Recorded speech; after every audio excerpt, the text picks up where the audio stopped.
Hello friends, ഞാൻ നിങ്ങളുടെ സ്വന്തം മാനി റോയ്സ്. പിക്കാർട്സിൻ്റെ ഇന്നത്തെ വീഡിയോയിലേക്ക് എല്ലാവർക്കും സ്വാഗതം. ബ്രെഡും മുട്ടയും ഒക്കെ വീട്ടിലുണ്ടെങ്കിൽ വളരെ ടേസ്റ്റി ആയിട്ട് വളരെ പെട്ടെന്ന് തന്നെ നല്ലൊരു ബ്രെഡ് ഓംലെറ്റ് എങ്ങനെ തയ്യാറാക്കാമെന്ന് ഇന്ന് നമുക്കൊന്ന് കണ്ടു നോക്കാം. അപ്പോൾ വീഡിയോയിലേക്ക് പോകുന്നതിന് മുന്നായി നമ്മളെപ്പോഴും പറയും പോലെ നമ്മുടെ ഈ ചാനൽ ഇതുവരെയും സബ്സ്ക്രൈബ് ചെയ്യാത്തവർ പ്ലീസ് ഒന്ന് സബ്സ്ക്രൈബ് ചെയ്ത് സപ്പോർട്ട് ചെയ്യണേ. തൊട്ടടുത്തുള്ള ബെല്ലൈക്കൺ കൂടി പ്രസ് ചെയ്ത് ഓൾ എന്ന ഓപ്ഷൻ കൂടി സെലക്ട് ചെയ്താൽ നമ്മളിടുന്ന വീഡിയോസിൻ്റെ നോട്ടിഫിക്കേഷൻ അപ്പോൾ തന്നെ നിങ്ങൾക്ക് ലഭിക്കുന്നതായിരിക്കും. അപ്പോൾ വേഗം തന്നെ ഇതെങ്ങനെയാണ് തയ്യാറാക്കുക എന്ന് നമുക്കൊന്ന് കണ്ടു നോക്കാം. ഇത് തയ്യാറാക്കാനായിട്ട് നമ്മളിവിടെ 3 ബ്രെഡാണ് എടുത്തിരിക്കുക. ഈ ബ്രെഡ് നമ്മളിതാ ഇതുപോലെ ചെറിയ ചെറിയ കഷ്ണങ്ങളാക്കി അരിഞ്ഞെടുത്തിട്ടുണ്ട്. ഒപ്പം തന്നെ നമ്മളിവിടെ എടുത്തിരിക്കുന്നത് ഒരു 3 മുട്ടയാണ്.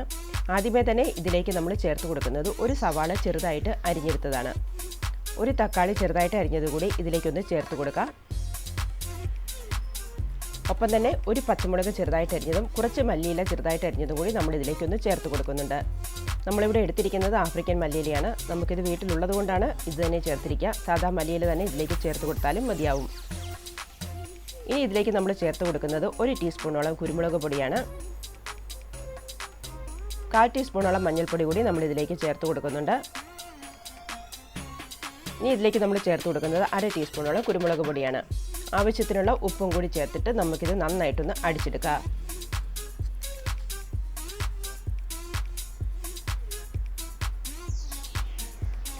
ഇതിപ്പോൾ നമ്മളിവിടെ നന്നായിട്ടൊന്ന് മിക്സ് ചെയ്തെടുത്തിട്ടുണ്ട്. ഇനി ഇത് നമുക്കൊന്ന് മാറ്റി വയ്ക്കാം.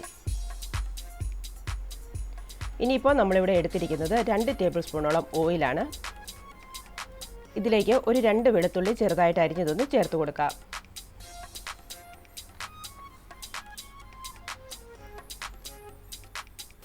ഒപ്പം തന്നെ ഒരു 1/4 ടീസ്പൂണോളം കുരുമുളക് പൊടി കൂടി ചേർത്തിട്ട് നമുക്കിത് നന്നായിട്ടൊന്ന് മിക്സ് ചെയ്തെടുക്കാം. ഇനി നമുക്ക് ഈ പാത്രം ഒന്ന് ചൂടായി വരുമ്പോഴേക്കും നമ്മൾ തയ്യാറാക്കി വെച്ചിരിക്കുന്ന ഓയിലൊന്ന് ഇതിലേക്ക് ഒഴിച്ചു കൊടുത്തിട്ട് ഈ വെളുത്തുള്ളി നമുക്ക് നന്നായിട്ടൊന്ന് മൂപ്പിച്ചെടുക്കാം.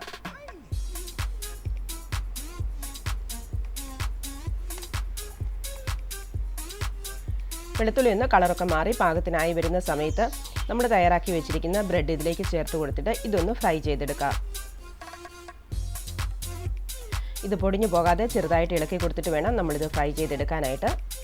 അപ്പോൾ നമ്മുടെ ബ്രെഡെല്ലാം നന്നായിട്ടൊന്ന് ഫ്രൈ ആയി വന്നാൽ പിന്നെ നമ്മൾ തയ്യാറാക്കി വെച്ചിരിക്കുന്ന മുട്ടയുടെ മിക്സ് നമുക്കിതിലേക്കൊന്ന് ചേർത്ത് കൊടുക്കാം.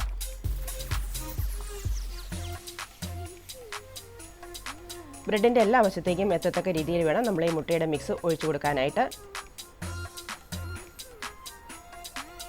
മുട്ടയുടെ മിക്സ് എല്ലാം ബ്രെഡിൻ്റെ എല്ലാ വശത്തേക്കും ഒന്ന് സ്പ്രെഡ് ചെയ്ത് കൊടുത്താൽ പിന്നെ അടച്ചു വെച്ചിട്ട് നമുക്കിതൊന്ന് വേവിച്ചെടുക്കാം.